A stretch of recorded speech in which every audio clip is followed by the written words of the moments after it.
ओम शांति। आज बाबा ने कहा कि जब मोह नष्ट हो जाता है तो बंधन मुक्त बन जाते हैं और बंधन मुक्त ही योग युक्त व जीवन मुक्त बन सकते हैं। तो आज बाप दादा ने कुमारों के भट्ठी के निमित्त वाणी चलाई है।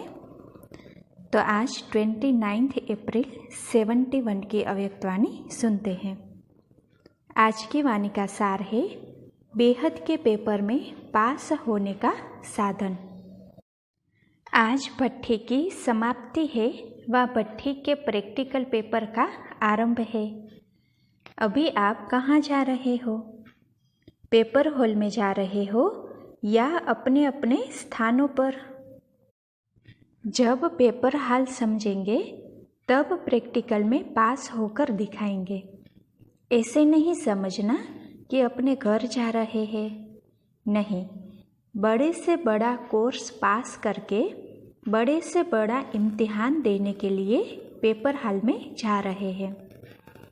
सेंटर्स पर जब तक पढ़ाई करते हो तो वह हो गई स्कूल की पढ़ाई, लेकिन जब मधुबन वरदान भूमि में डायरेक्ट बाप दादा व निमित्त बने हुए सभी बड़े महारथियों द्वारा ट्रेनिंग लेते हो व पढ़ाई करते हो तो मानो कॉलेज व यूनिवर्सिटी का स्टूडेंट हूँ। स्कूल के पेपर और यूनिवर्सिटी के पेपर में फ़र्क होता है, पढ़ाई में भी फ़र्क होता है। तो इस भट्ठी में ट्रेनिंग लेना अर्थात यूनिवर्सिटी का स्टूडेंट बनना है। तो अभी यूनिवर्सिटी की पढ़ाई का पेपर देने के लिए जा रहे हैं। यूनिवर्सिटी के पेपर के बाद ही स्टेटस की प्राप्ति होती है। ऐसे ही भट्ठी में आने के बाद जो प्रैक्टिकल पेपर में पास हो निकलते हैं उन्हों को वर्तमान और भविष्य स्टेटस और स्टेज प्राप्त होती है। तो यह कॉमन बात नहीं समझना। भले पहले सेंटर्स पर पढ़ाई करते रहे हो और पेपर भी देते रहे हो, लेकिन यह यूनिवर्सिटी का पेपर है। बाप दादा द्वारा तिलक व छाप लगाने के बाद अगर कोई प्रैक्टिकल पेपर में फेल हो जाते हैं तो क्या होगा? जन्म जन्मांतर के लिए फेल का दाग रह जाएगा। इसलिए अगर कोई भी फेल होने का संस्कार व अपनी चलन महसूस होती हो तो आज के दिन में वह रहा हुआ दाग व कमजोरी के चलन व संस्कार मिटाकर जाना, जिससे कि पेपर हॉल में जाए पेपर में फेल न होने पाए। समझा? वह पेपर तो दे दिया, वह तो सहज है, लेकिन फाइनल नंबर व मार्क्स प्रैक्टिकल पेपर के बाद ही मिलते हैं। तो यह स्मृति और दृष्टि दोनों को परिवर्तन में लाकर जाना। स्मृति में क्या रहे कि हर सेकंड मेरा पेपर हो रहा है।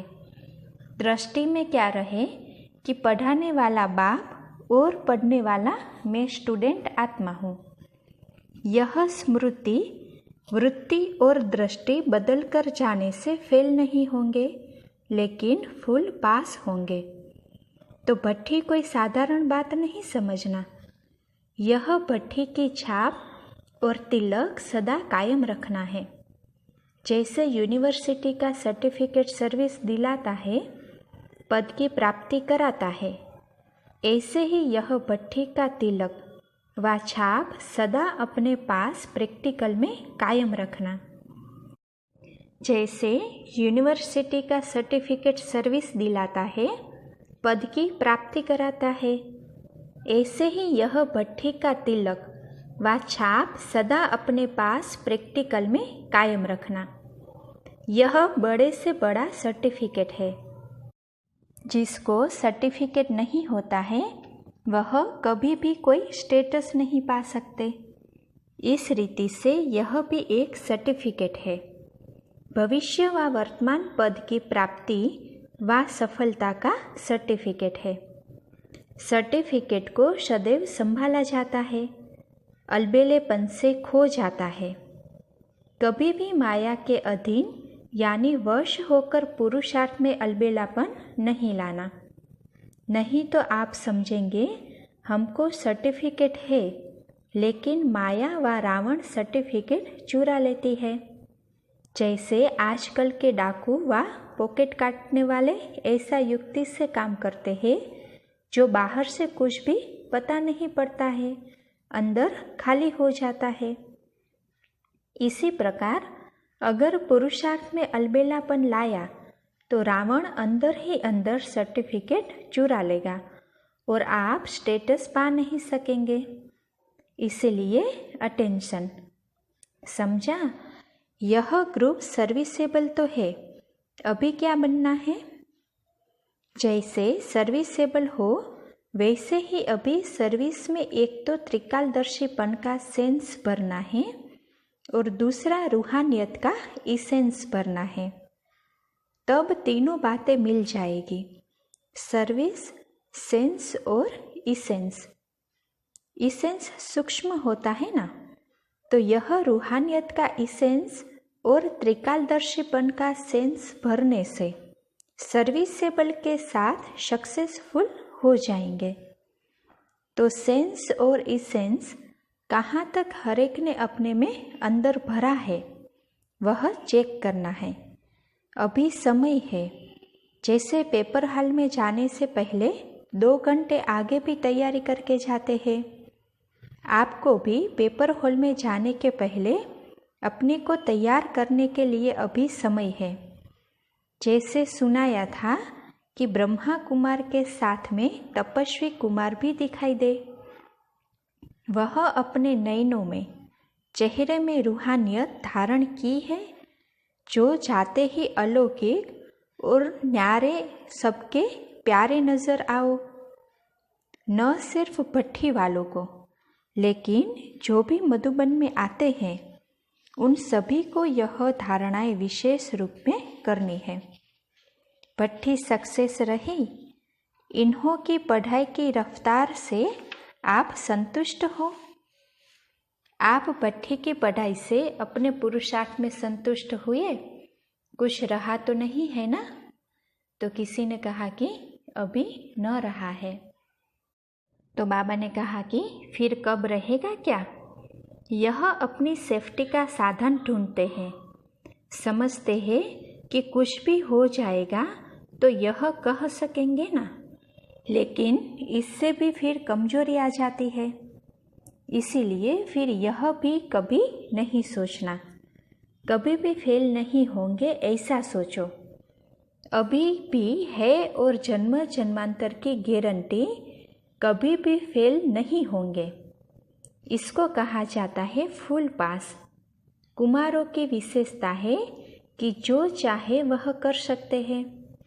यह विल पावर जरूर है, लेकिन हर संकल्प और हर सेकंड विल करने की विल पावर चाहिए।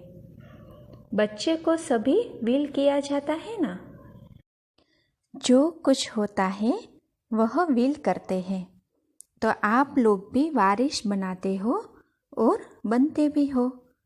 तो जैसे और विल पावर है वैसे सभी कुछ विल करने की विल पावर चाहिए।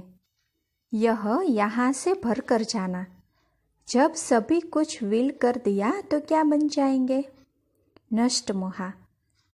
तो बाबा कहते हैं कि जब मोह नष्ट हो जाता है तो बंधन मुक्त बन जाते हैं, और बंधन मुक्त ही योग युक्त व जीवन मुक्त बन सकता है। समझा? संगम युग का आपके पास अभी खजाना कौन सा है? ज्ञान खजाना तो बाप ने दिया, लेकिन अपना अपना खजाना कौन सा है? तो देखो बाबा कहते हैं कि यह समय और संकल्प, जैसे बाप ने पूरा ही अपने को विल किया, वैसे आप लोगों की जो स्मृति है उसको भी पूरा विल करना है।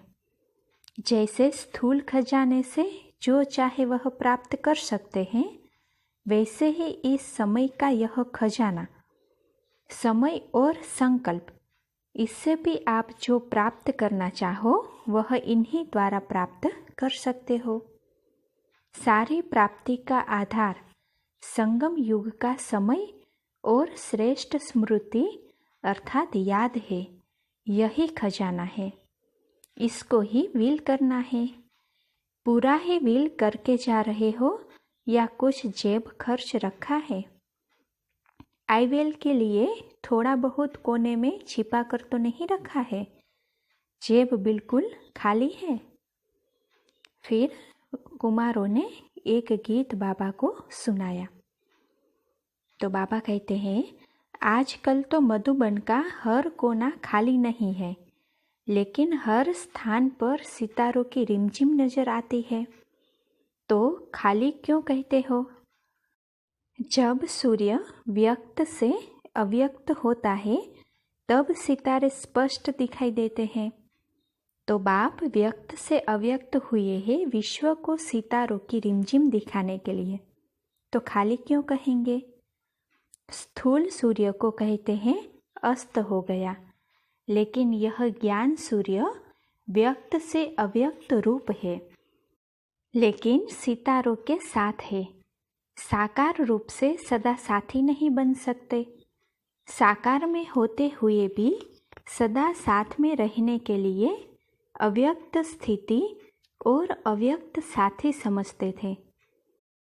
तो अब भी सदा साथ अव्यक्त रूप में ही हो सकता है, क्योंकि अव्यक्त रूप व्यक्त शरीर के बंधन से मुक्त है। तो आप सभी को भी सदा साथ देने के लिए, इस शरीर की स्मृति से दूर करने के लिए यह अव्यक्त पाठ चल रहा है। बाप दादा तो हर समय सर्व बच्चों के साथ है ही। पहले पहले एक गीत बनाया था कि क्यों अधीर माता, तो यह गीत बहनों ने सुनाया। तो बाबा कहते हैं कि अभी भी हर एक का सदा साथी हूँ, लेकिन जो चाहे अनुभव करे। अभी अनुभव करने के लिए जैसे बाप अव्यक्त है, वैसे अव्यक्त बन कर के ही अनुभव कर सकते हो। यह अलौकिक अनुभव करने के लिए सदा व्यक्त भाव से परे, व्यक्त देश की स्मृति से उपराम, अर्थात साक्षी बनने से ही हर समय साथ का अनुभव कर पाएंगे। अच्छा, ओम शांति।